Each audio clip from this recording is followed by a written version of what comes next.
2003 at the Chemung Valley History Museum, 415 East Water Street, Elmira, New York. We are recording for the Library of Congress Veterans History Project, and I am Patricia Lynch, a member and a volunteer for the Chemung Valley History Museum. And we will be speaking with Faith Hallock, who is a resident of Elmira,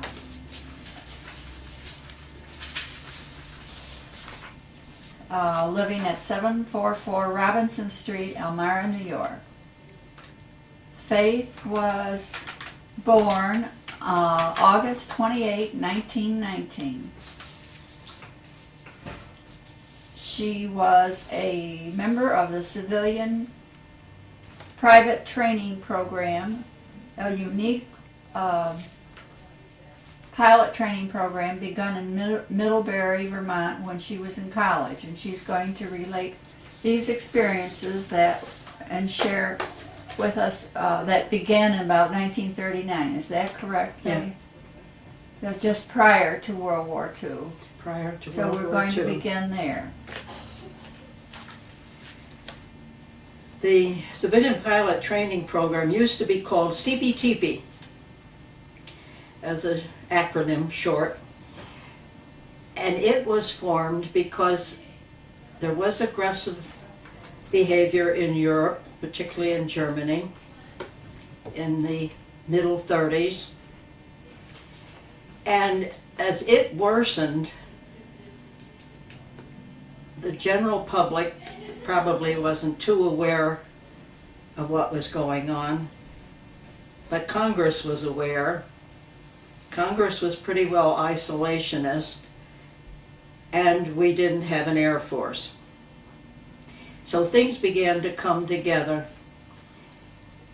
and as the situation in Europe worsened, Congress decided that quickest, cheapest, and easiest way of getting an Air Force formed was to take it to the college level and enlist college seniors all across the United States to enter this training program.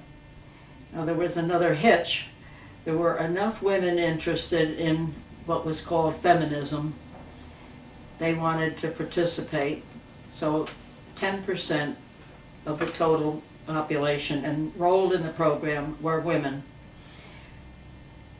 I was a senior at Middlebury College, but I had a freshman professor who had been held a hostage in Germany. He was a pilot and had been shot down, and talked to every freshman every year on... During World War I? Yes. It was World War I when he was shot down, and he had a great influence on every freshman class because it was contemporary civilization. And he was a very imposing person. I also had a German professor at Middlebury who had a brother as a professor in Germany, and they switched every year. But when it came time to do the switching, at that point, Germany was reluctant to let one leave Germany, knowing full well they would never come back from the United States to Germany. So he was being held hostage because we had the other brother at Middlebury teaching. That brought Germany's aggressive behavior right close to home, and it began to bring that kind of situation to the front all across the United States. So you also, they could train us cheaply because we'd already had a place to stay and food to eat because we were in college. So for the federal government to move in on the situation, the Civilian Pilot Training Program was put together. And I had been planning to go to law school, which I really want to do. I was interested in the world situation. I thought flying might be something interesting. So I enrolled in the program. And in order to enroll in the program, you also had to pass the physical examination. And that's where some of the troubles began. The physician that did flight exams in Vermont had never had any women before. There wasn't even such a thing as a woman's flight examination. And when I went for that, I passed, and the doctor told me I would make a great bricklayer, which wasn't very flattering. Another thing that was interesting was the fact that my ears were good. Punctured eardrums wiped out a lot of would-be aviators in those days.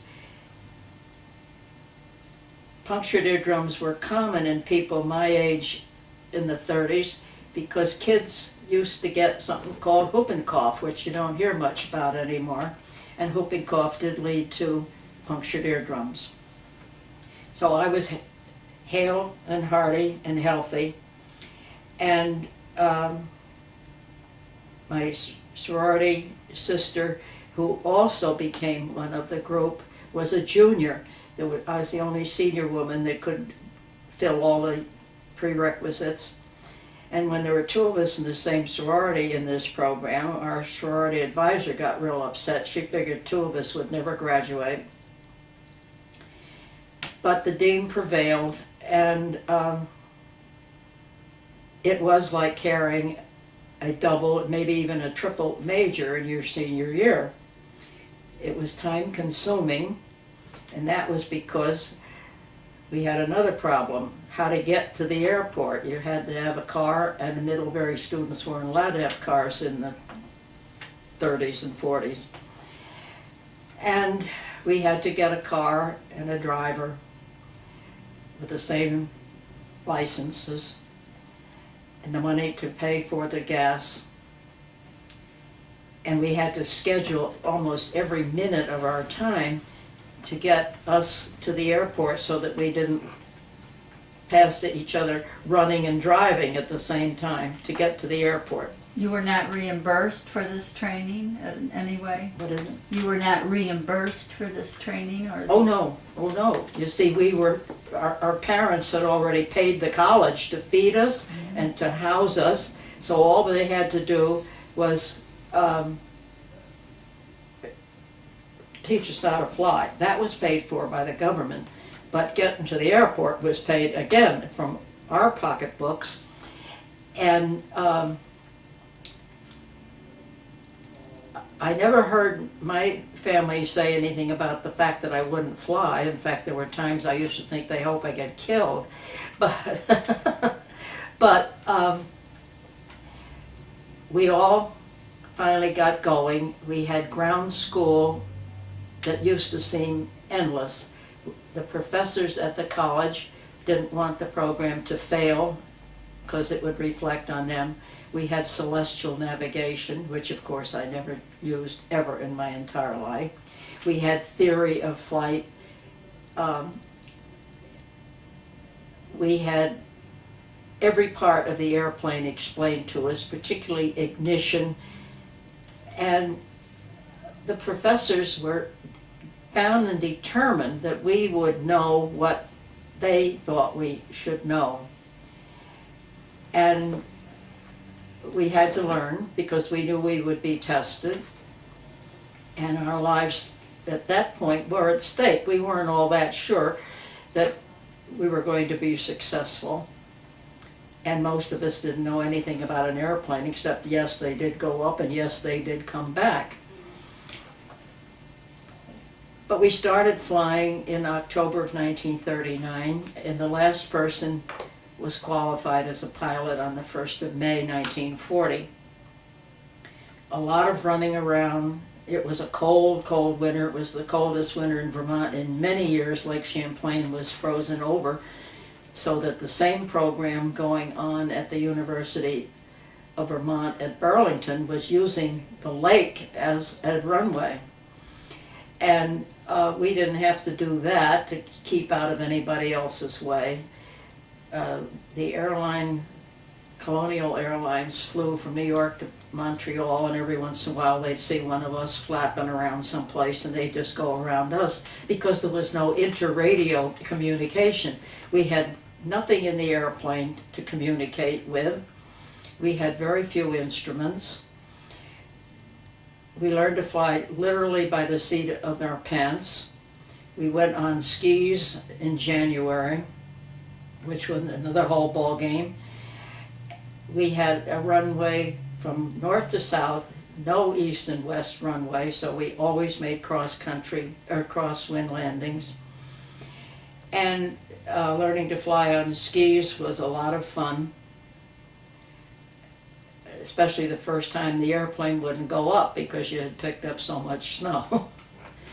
And most of us had learned to ski at Middlebury, so we had to do it now with an airplane to push and pull around. We had to leave early in the morning in order to get to the airport to warm up the grease and oil that were going to be used in the airplane. How did you do that? Well, the prop grease had to be warmed up with a contrivance that was made out of a leader pipe, like you have a rain spout, and an acetylene torch, so you wouldn't set fire to the airplane, to warm up the grease in the prop, because these airplanes were small. They were 85, 75, 65 horsepower, prop driven, and the props wouldn't turn over unless they were warmed up. And we had a mechanic who was devoted to the program and would have given his life for any one of us, and we had to trust him. And we had to trust our instructors. So probably the first thing I learned, not was to fly, but that I knew absolutely nothing. And I'm on my own. I had never learned anything in my life until that point. I'd been taught, but I had never learned. And the first time I'm ready to take off by myself, that was the only thought I had.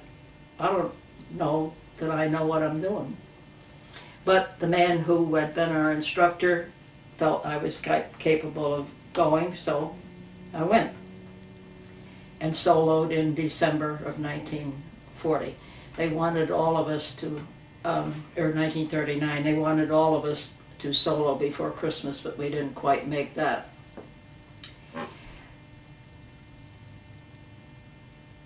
We had to adjust our entire college program to meet with the vagaries of the flight program.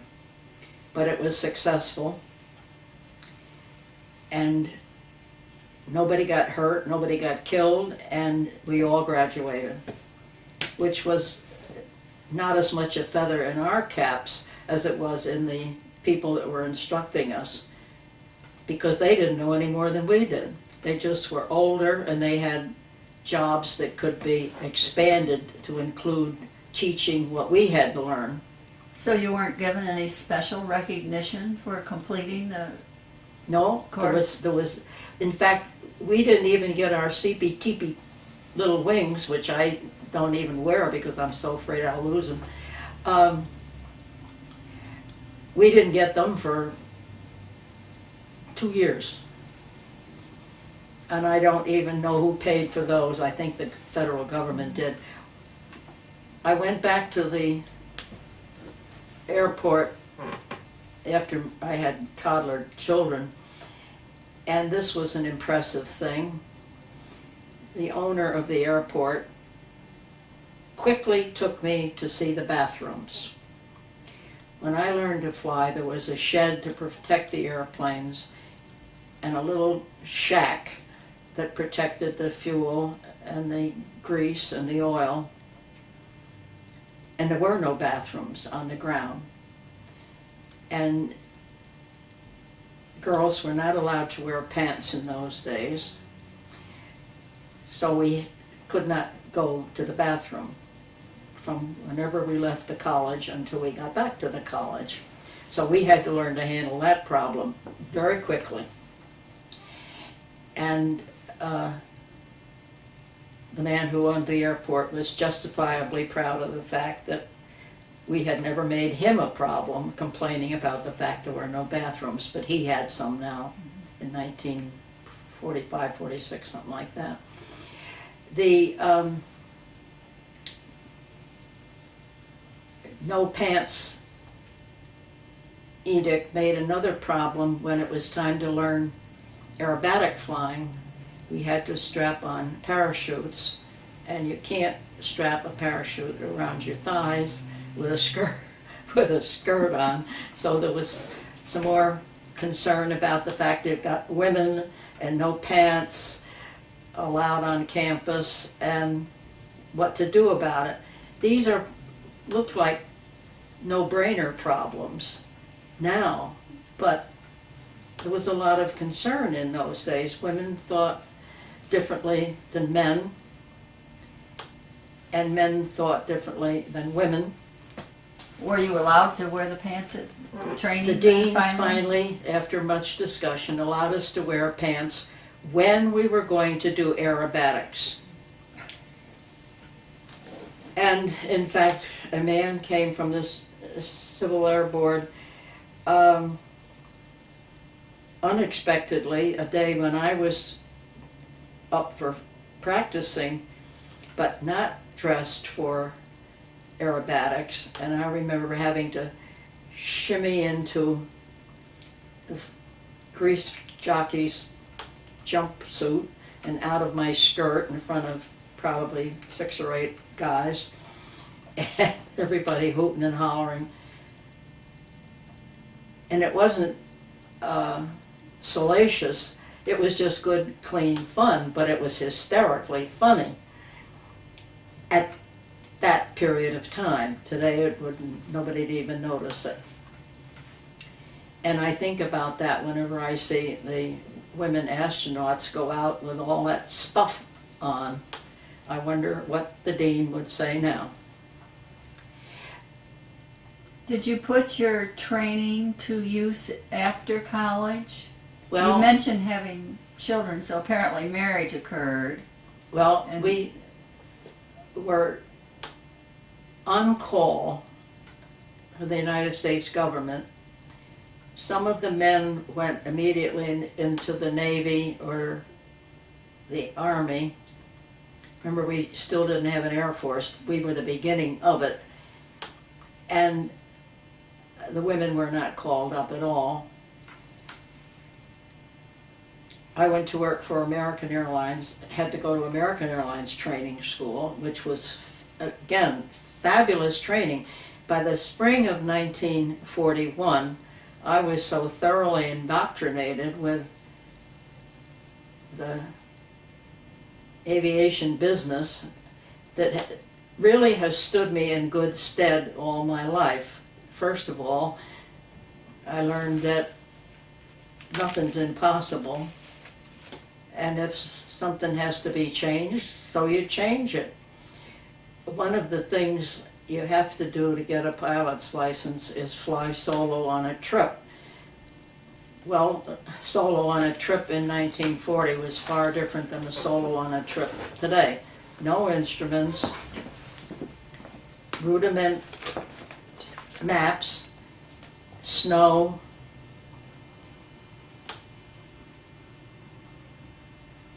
and find a couple of airports, again, with snow on the ground, and get yourself back.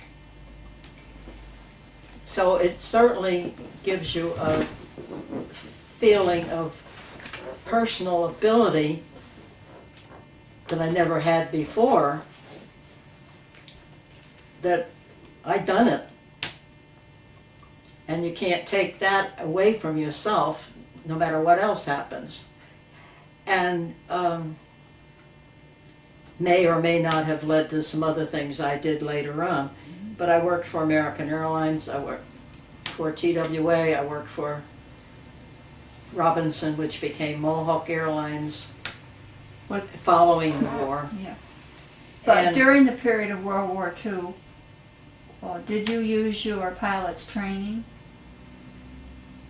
Well, I left American Airlines after Pearl Harbor, which struck in December of 1991. 41.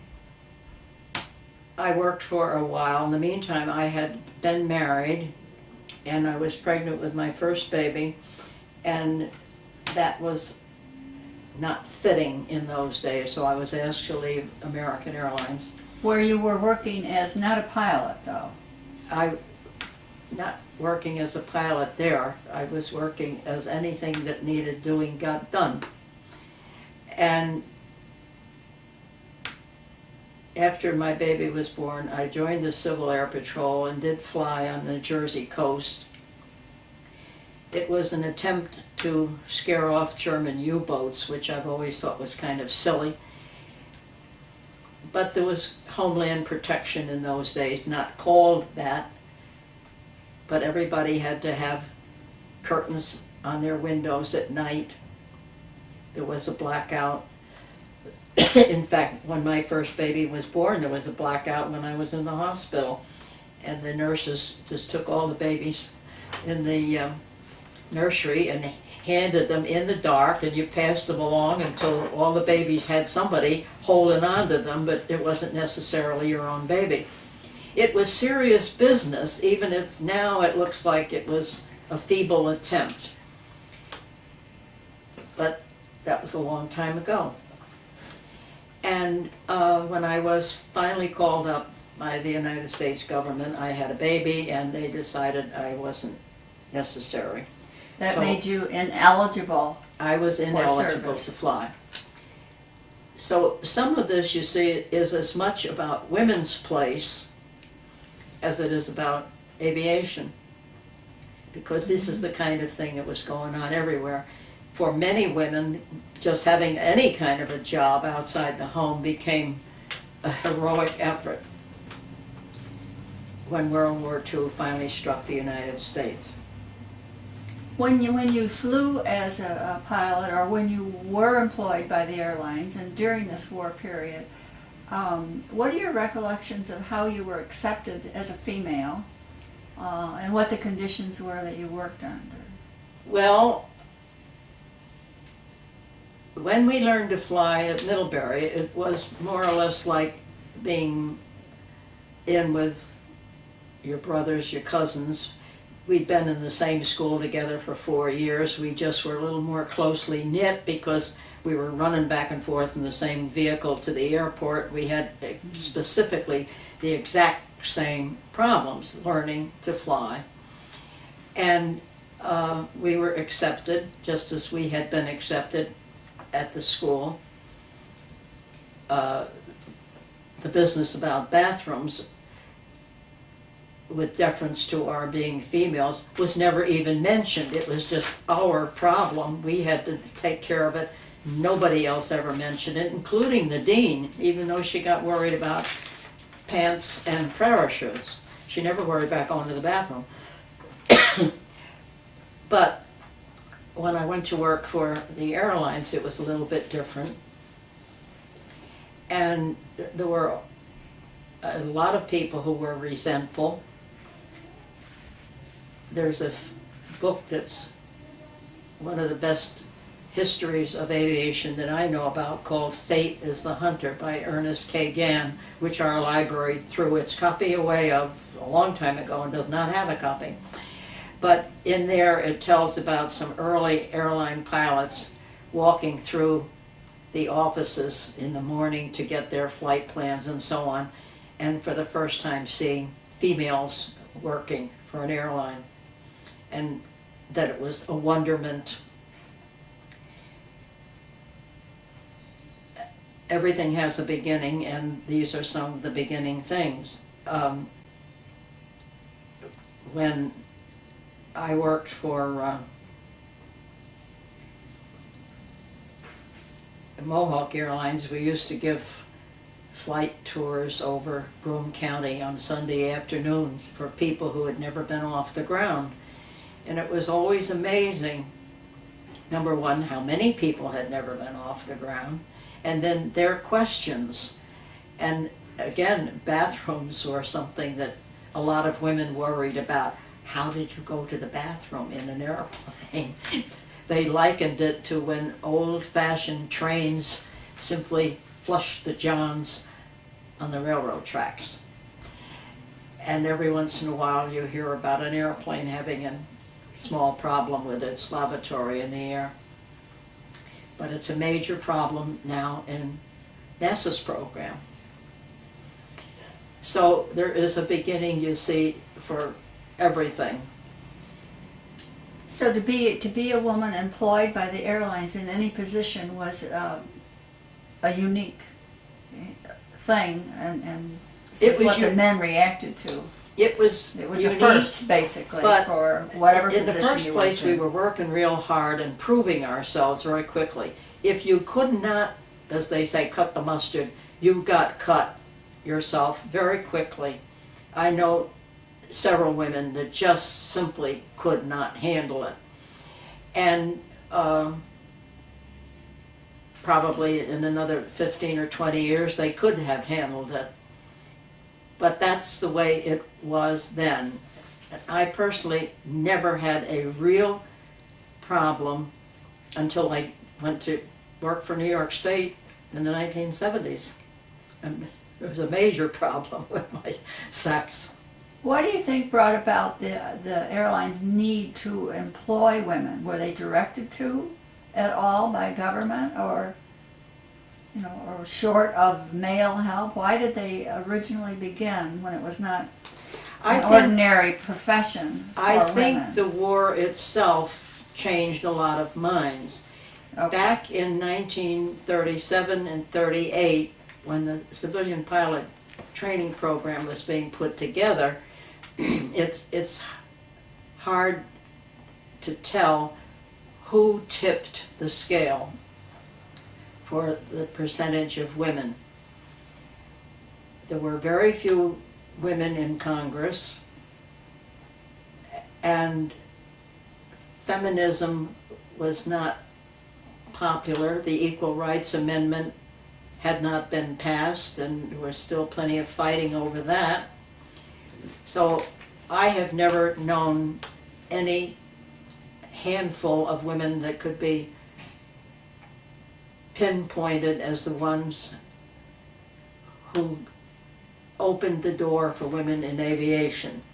But once the war hit and men were drafted, women had to suddenly do anything and everything that they possibly could to just keep a workforce going, and Rosie the Riveter, everybody can remember. And they still, on a national level, sell Rosie the Riveter sweatshirts and mugs and things like that to remind women, young women, that it wasn't always so easy. Rosie the Riveter sweatshirts originated with because of the women working in industry, replacing the males who had gone into the service. But it's amazing that they are still saleable at a national level. You would think that people should have accepted women as people, as workers, without any handicap. There still are handicaps. There's the glass ceiling and the sticky floor. How did you feel about the war as a civilian? Well, the two men that were involved with me as professors, of course, were that. They were professors. I was closer to the one as a freshman because I was picked to be in his discussion group as a leader. And so we talked about it informally far more than the average, even college freshman. And it was more like having a relative who had been a prisoner of war in World War I. And then we were face to face with the brother of the hostage in 1937. It was a conversation. Who's going to be our German prof? Are they going to let him come home? And his family, because the men took their wives with them, but their kids stayed home to go to school because this was going to be a switch all the time. It was a very personal thing. Now, it wasn't blood family, but it was very much closer relationship than probably only a dozen kids even had in those days. So then, about the war. then your own country entered the war. And then after the United States ended the war, pilots that I knew very casually left one at a time to go to fly in what was becoming then an Air Force. And a number of pilots that I knew as American airline pilots never came back. And once I had children, of course, then it was the business of how do you live with kids and get food with ration stamps. And I learned how to cut my kids' hairs because there weren't any barbers. They'd all gone to war. But there was no television bringing us the horrors like television is bringing us now. There wasn't as much communication. You had to depend on what? The written, the radio, and newspapers? You had to depend on the radio, and depending on where you lived, depend on the newspaper. And I think everybody would notice the difference right here in Elmira now. If you read the Elmira paper but pick up a New York Times, you wouldn't think you're in the same world. That's a matter of economics wherever you live and the density of people, what you have access to. But television certainly brings you the horrible side of it, and of course they're all saying keep little kids from watching it if you possibly can. And much discussion of how they show the war among the people who are showing it. But your children were quite young and actually knowledgeable, or not too young to realize the circumstances of the war? Since kids have, for the last 20 years at least, on TV, seen all kind of gangster type movies,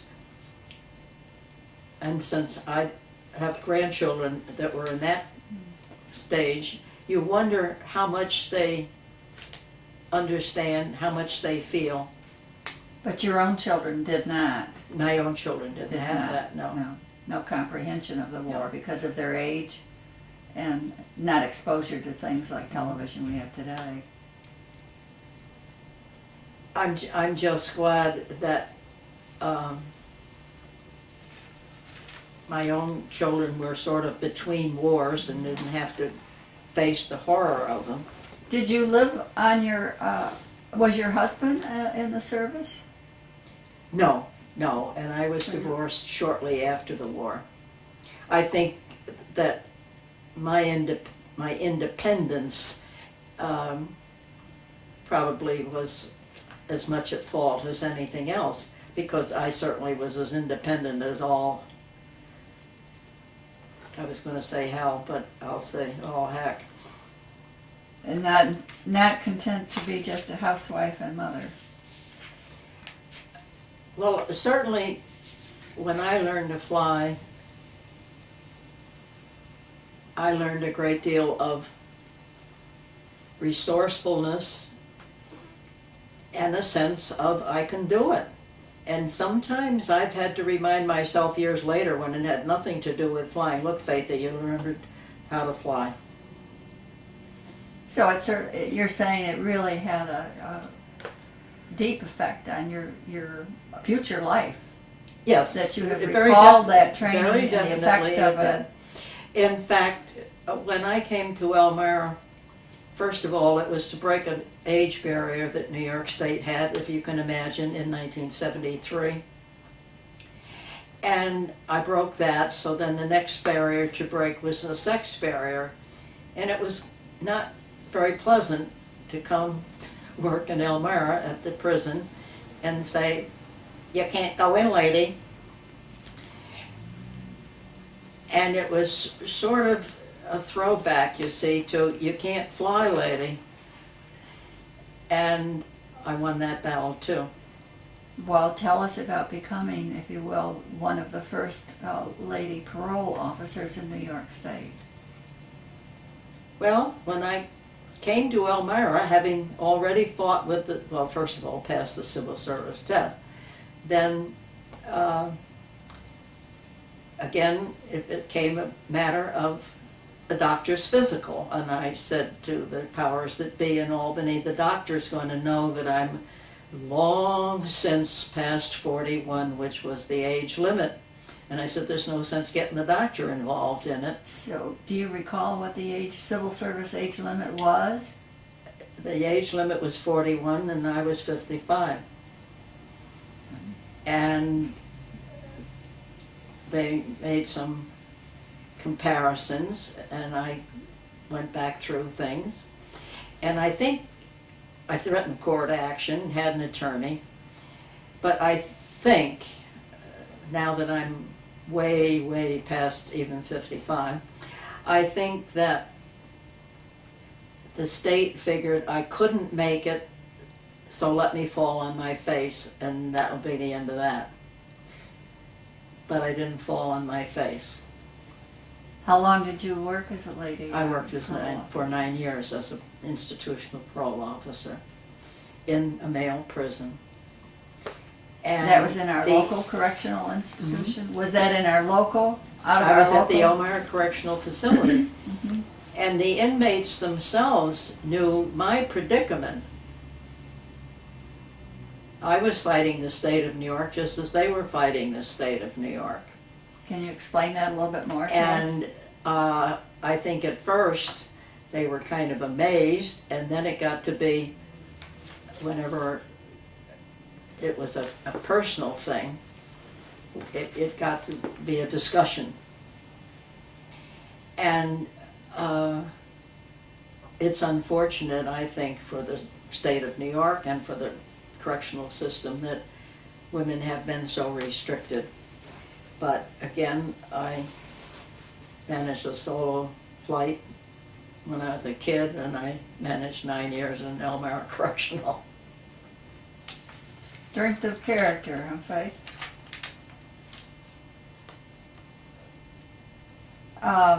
We are fortunate in this community that we have an outstanding young female pilot with whom you're well acquainted by the name of Eileen Collins. And would you share something with us about your friendship with her?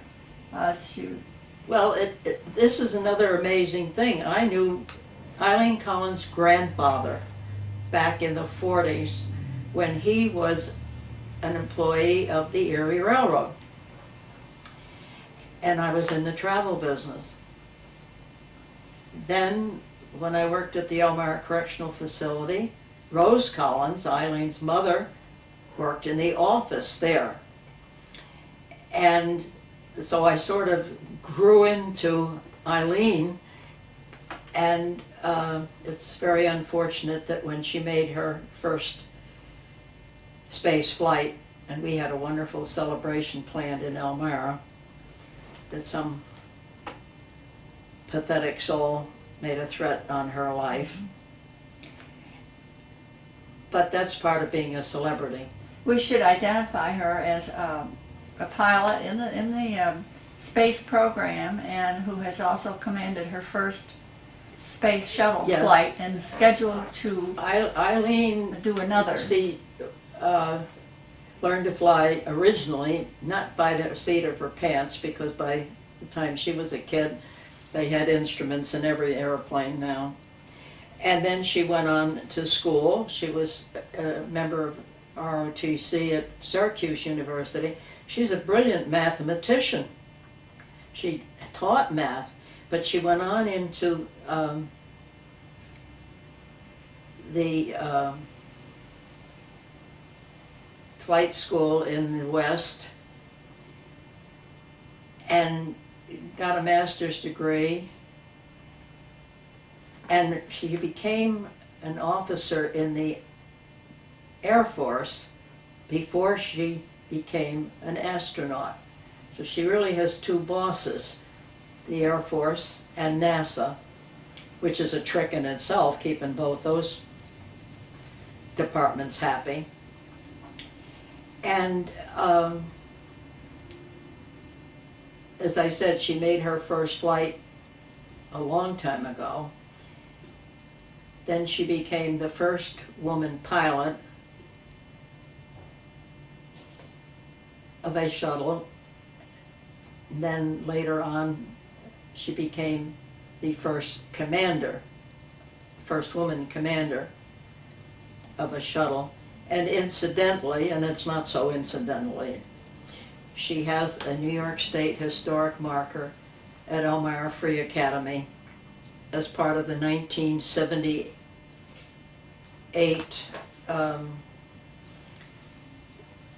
Women's Recognition Program in New York State.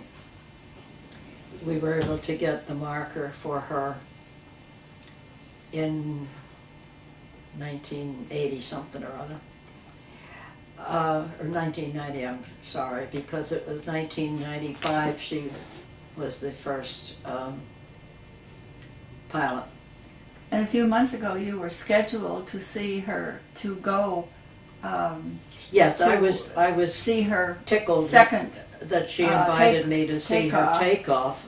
On which what would have been, tell us that it was canceled. who knows whether her last flight or not. And everybody was holding their breath about making reservations, even to go to Florida, including her mother, because it depended on the previous flight coming back on time. And you know, sometimes they're held up to 3 days because of landing conditions. And unfortunately. And unfortunately, Challenger blew up and didn't make it back, which put everybody on hold. And that's all anybody is on right now, is hold. But she We've remains started scheduled her- to go, again, when they authorize it. She's still scheduled to go, but And- not when. You're still hoping to see her. I hope she goes, Depart. and I hope that Elmira does more to honor her first-isms, because I think they're very important. There's not a lot of people here who will become space pilot shuttles, but there are a lot of women here, there are a lot of young women, there are a lot of little girls here who don't have role models. We don't have much industry here, and there are more things to do than teach school and take care of old patients. Well, during your lifetime here locally, I know that you've been a strong advocate for women's rights and for other important Well, we did try causes, hard too. here when we had the 75th anniversary of women's right to vote. But it was hard work to, Judge O'Shea and I were honorary co-chairs, and we had to work real hard. Now that's not physical labor, that's No. emotional, mental labor, to get people to go along with us, to honor Judge Shea being a female people. also. Here we are within an hour's drive or hour and a half's drive of the National Women's Hall of Fame. Mhm. And there are thousands of kids right now in school who've never been there.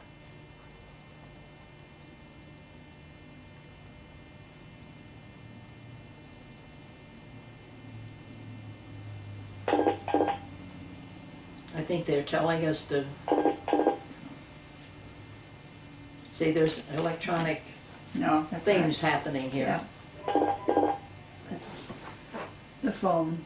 Just ignore it.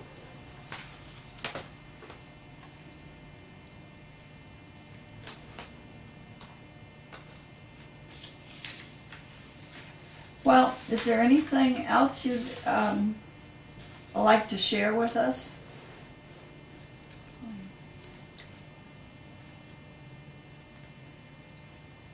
I think this has been Pretty much. at least a two-pronged thing. One is women's history and the other is aviation history. And certainly the women who preceded me by hundreds of years never thought about 90% of the things I've been chattering about, but they did something that moved women along in this world. And you have to tip your hat to all the women who put up with petticoats when we were having trouble just getting into a pair of pants to put on a parachute. Well, I do appreciate your sharing all these experiences with us, Faith. And our recording is now concluded. You have brought some pictures and documents to offer us in addition to your oral history, and we will take care of that You want? now. No, we'll just add it on.